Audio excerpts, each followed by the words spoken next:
Bonjour à tous, et oui, nous revoilà pour une nouvelle vidéo d'une cuisine facile et française. Cette semaine, nous allons parler de la quiche lorraine. Tout simplement avec une pâte, fromage, lardon, œuf. Vous inquiétez pas, je mettrai tous les éléments en description sur le YouTube. Donc pour cette recette, nous allons commencer par faire la pâte. Voilà. Donc la pâte, c'est tout simple, c'est de la farine, du beurre, un verre d'eau, un quart de verre d'eau et du sel. Il nous faut simplement ces éléments-là. Voilà. Donc nous allons commencer à préparer cette pâte. Donc nous allons commencer la réalisation de cette pâte brisée. Donc on va mettre dans un grand saladier notre farine. Voilà. Ensuite, notre beurre coupé en petits morceaux. Attention, un beurre ramolli. Il faut simplement que ce beurre-là, on puisse le malaxer. Voilà. Vous voyez, c'est un beurre ramolli pour de toute façon pouvoir le travailler. Donc on va mettre notre beurre également à l'intérieur, sans en laisser. Voilà. Et on va commencer, regardez, à malaxer de façon à mélanger la farine et le beurre ensemble. Voilà. Donc on va le malaxer suffisamment pour que l'ensemble soit bien pris et qu'on puisse après rajouter notre sel, notre eau, de façon à obtenir une pâte homogène, légèrement friable. Cette pâte française s'appelle la pâte brisée. Je peux couper.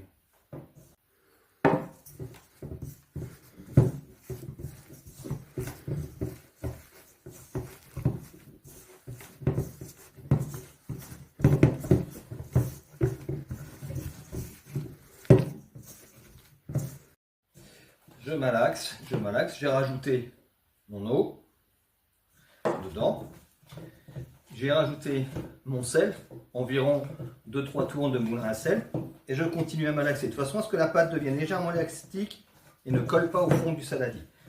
Voilà, ma pâte est terminée, je vais la former en boule, simplement faisant comme ça. Si on peut aussi la faire tourner dans notre saladier. Tout simple.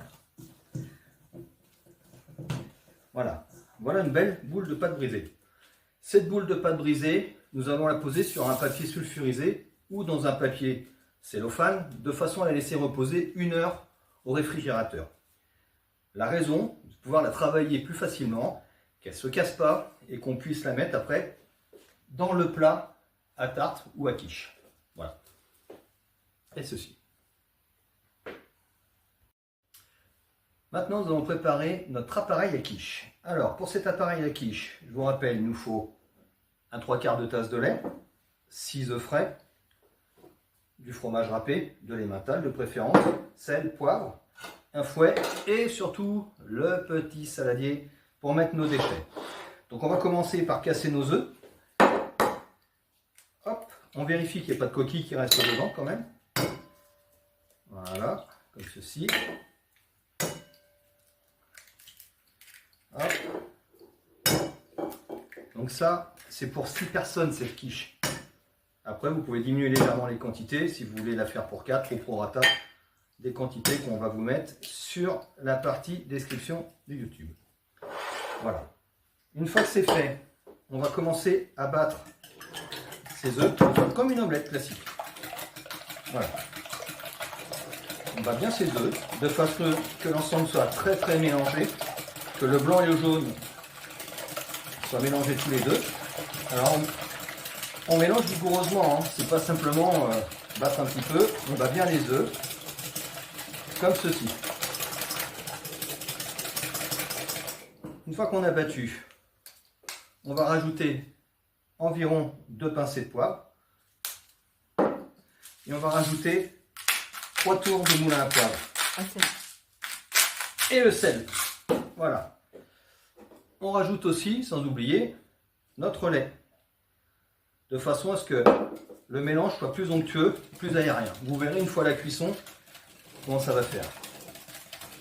Voilà. Une fois que le mélange est fait homogénément, on reprend notre emmental et on va en mettre simplement les 3/4. On va garder à peu près cette quantité-là sur celle qu'il y avait. Cette quantité-là va servir à être mise sur la quiche avant qu'on la mette au four. Cette partie-là, on la mélange avec l'ensemble. Voilà. Correctement. On enlève tout ce qui traîne. Et voilà, notre appareil à quiche est terminé. Étape 2 de cette recette, les lardons. Nous allons donc utiliser une poêle sans matière grasse, uniquement les lardons sans les saler. Donc on va les mettre sur la plaque et les faire cuire. Voilà, donc on met à cuire les lardons, ils commencent à frémir un peu, on attend qu'ils soient légèrement dorés, de façon à ce qu'ils rendent leur eau. Vous voyez, on commence à avoir un petit peu d'eau, des lardons, ça rend souvent de l'eau. Donc on fait comme ça. Et on n'oublie pas de les remuer régulièrement. Alors pour les lardons, comptez entre une petite dizaine de minutes pour qu'ils arrivent à peu près à coloration. Voilà, nos lardons sont cuits et ont rendu du jus. Alors attention, égouttez bien vos lardons. Donc, un plus simple, vous mettez ça dans un chinois de façon à pouvoir les égoutter. Et pour l'instant, en attendant de préparer l'appareil à quiche, on va les mettre de côté. Voilà, donc notre pâte a bien refroidi au réfrigérateur, environ 1 heure. Pour ceci, on va l'étaler de façon à ce qu'elle aille dans ce plat-là.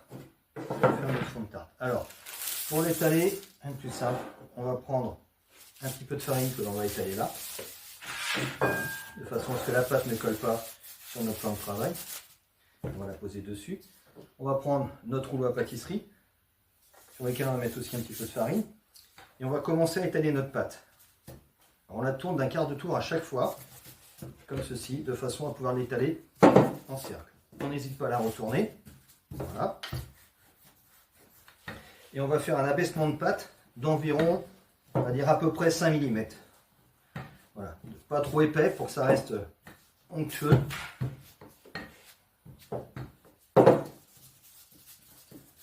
Hop, on retourne, on refarine légèrement et on continue à baisser notre pâte. Voilà.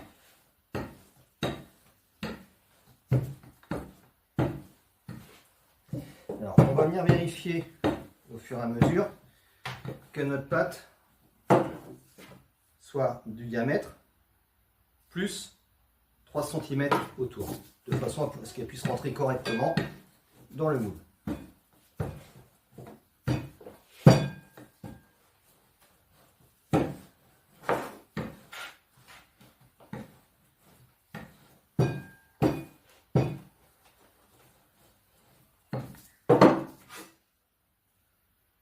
On y est presque.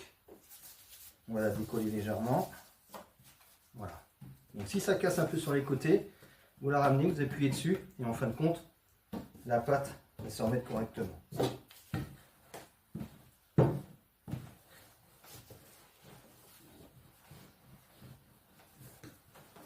Voilà. Quand on a vérifié, on voit que la pâte dépasse légèrement, on va pouvoir la mettre dedans. Donc avant de pouvoir poser notre pâte à l'intérieur, on va beurrer légèrement l'intérieur de notre plat, de façon à ce que ça donne premièrement un côté beurré et croustillant à l'extérieur de notre pâte, et deuxièmement ça empêchera, une fois la cuisson effectuée, à ce que notre pâte accroche au fond de notre plat. Voilà, on a mis la pâte dedans, on va la rendre plus jolie. On va venir enlever le surplus de pâte sur les bords, de cette façon. Voilà. On va venir foncer joliment l'intérieur ici, que ça prenne bien les creux, de cette manière. Alors soyez pas trop rapide pour le faire, hein. Il n'y a rien qui presse, il faut vraiment prendre son temps. Si la pâte est un peu fragile et que vous n'arrivez pas à l'étaler, remettez-la légèrement au réfrigérateur, 5-10 minutes, de façon à ce qu'elle durcisse encore un peu et qu'on puisse facilement la travailler. Voilà. Alors, le restant de pâte ici, gardez-le, refaites une pâte, une boule, remettez-le dans un papier sulfurisé, remettez ça au réfrigérateur, elle pourra vous servir ultérieurement pour faire une petite tarte aux fraises ce genre de pâtisserie. Voilà. Ça donne une fois qu'on a foncé, qu'on a mis la pâte à tarte dedans, la pâte brisée. Ce que j'ai fait également, j'ai préchauffé mon four à 180 degrés ou thermostat 6. Voilà, de façon à avoir une cuisson correcte. Avant de mettre les éléments à l'intérieur, on va venir piquer légèrement la pâte de façon à ce qu'elle évite d'éclater et que ça soit plus aérien. On la pique aussi légèrement à cet endroit-là. Voilà, de cette façon. Voilà. Une fois que c'est fait, on va venir mettre nos lardons. Voilà, de cette manière. Ils sont bien égouttés. On va les mettre de façon homogène dans le fond, comme ceci. On va reprendre notre appareil, on va remélanger, de façon à ce qu'il y ait un mélange homogène également. Et on va venir le mettre dans notre appareil. Voilà. On récupère notre fourchette et on vient uniformiser l'ensemble de la préparation dedans. Tapote légèrement, l'œuf va remonter, notre fromage va bien se mettre, voilà, comme ceci.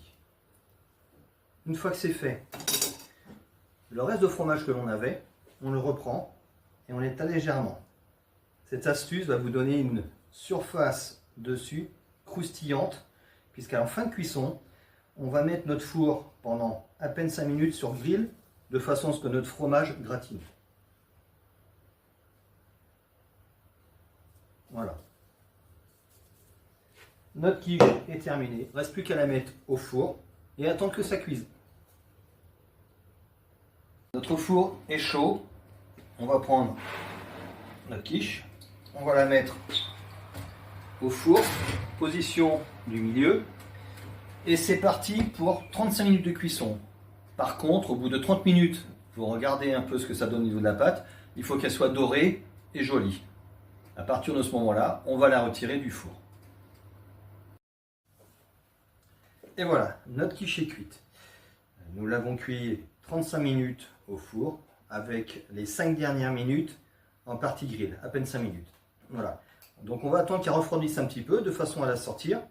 On peut la couper directement en parts dans le plat, et après la disposer sur une jolie assiette. Je vais vous faire un joli dressage. Voilà. Pour ceux qui voudraient faire la pâte autrement, une petite astuce, vous pouvez aller en magasin, acheter une pâte brisée et la mettre directement dedans votre plat. Voilà. Pour ceux qui n'y arrivent pas, mais une pâte brisée, c'est vraiment très très simple à faire. Voilà. Et bien on va passer au dressage et on se retrouve.